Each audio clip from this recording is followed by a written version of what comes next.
systematically eradicate your problem. You see, the brain is like the hardware, and your experiences up until this point are more like the program or the cumulative programs that are now running your life and are producing sort of the resulting behaviors that are the results and the circumstances and the conditions that you sort of create around you. Now, this program is editable. In other words, you can actually rewrite the program anytime you choose or make adjustments to the code. All you have to do is begin to start getting in, understanding what code already exists, becoming aware of it, and then setting up a new sort of program. One of the programs that we're going to talk about is a 5-step process for effective thinking. And it will allow you to start rewriting the program every time you practice it, because over time it will turn into a habit, and that habit is going to be your new program for thinking. So what is it? This 5-step approach to effective thinking. Here it is. Number 1, get into a resourceful state. Anytime you're emotionally distraught, you're not going to be able to think effectively. So the key first is to get into an emotionally neutral or an emotionally alive sort of state. Now, there are several ways you can do this, and I'm sure you're aware of many ways that work for you.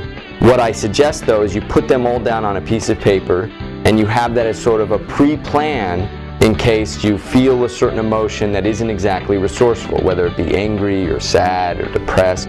Whatever it might be, have a list of actions that you can take to put you into a more resourceful state.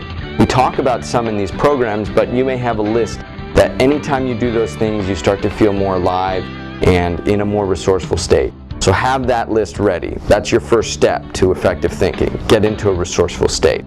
Now, the next thing is to identify the problem. Now, this is so critical, but it's often overlooked as just something that's very simple. I'm aware that there's a problem.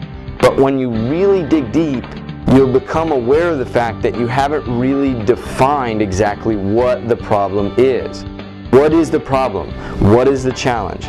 A problem defined is half solved, because then you give your brain a clear place to start from in terms of thinking of solutions.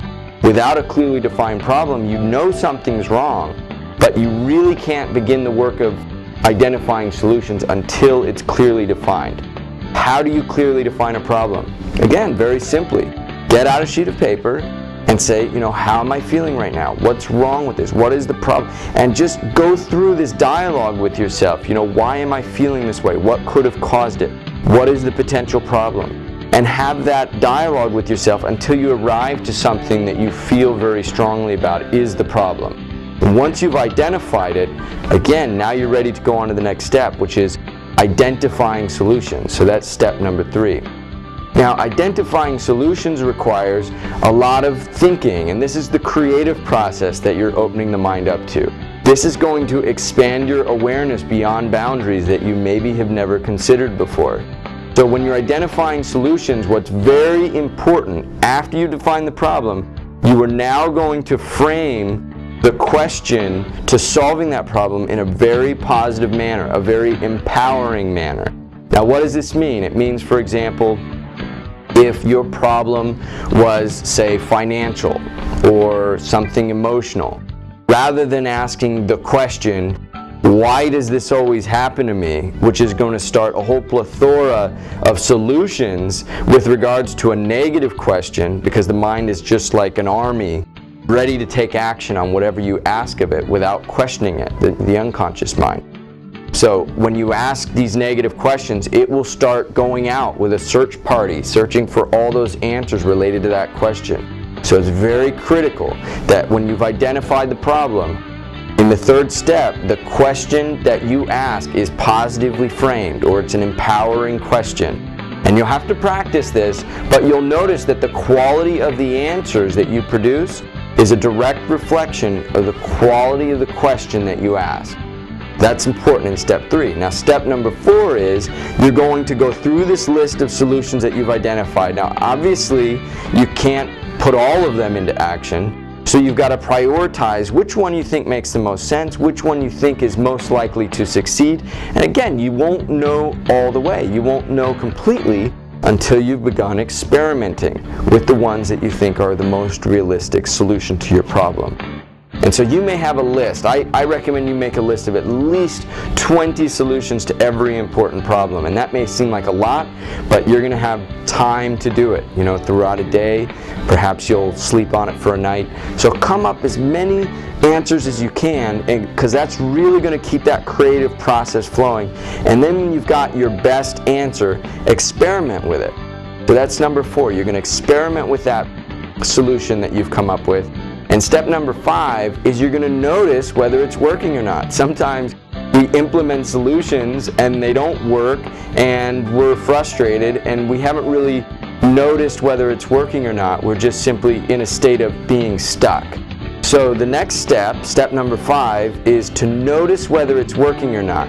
And if it is, fantastic, then you've solved your problem.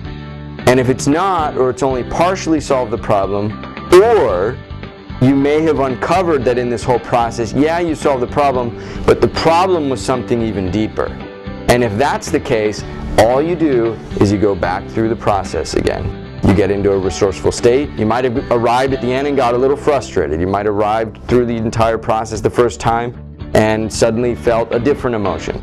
So now you go back through the process, you get more resourceful again. You begin the process of identifying the problem, defining it as clearly as you can, identifying solutions by positively framing the question in response to the problem, to solve the problem, listing out all of those solutions and choosing one that you're going to act on, and then experimenting, noticing whether it's working or not. And then finally, again, you're going to begin the process of going through it all over again, getting into a resourceful state, identifying the problem, going through listing the solutions, picking a solution, experimenting, and finally noticing whether it's working or not. Now, I've gone through this 3 times purposely because I really want you to deeply ingrain this system into your memory, because you're not going to be able to turn on this video again. Well, you can, but you probably won't remember to if you're encountering a problem. And I have no doubt you're probably encountering several in your life right now. And so having a system that you begin to ingrain into your brain's program, into the programming of your mind, will allow you to act almost instantaneously in this systematic manner. And it's going to allow you to think much more effectively on the fly, and you'll even be able to evolve this. I mean, you might come up with your own sort of process that flows off of this. But I had a conversation with a few people just the other day who were saying, you know, well, it's not going to be easy. And I said, no, it's not. But what's the alternative? If you don't have a system for arriving at these solutions, what's the alternative? A chaotic state of emotions and problems that you really aren't sure how to solve?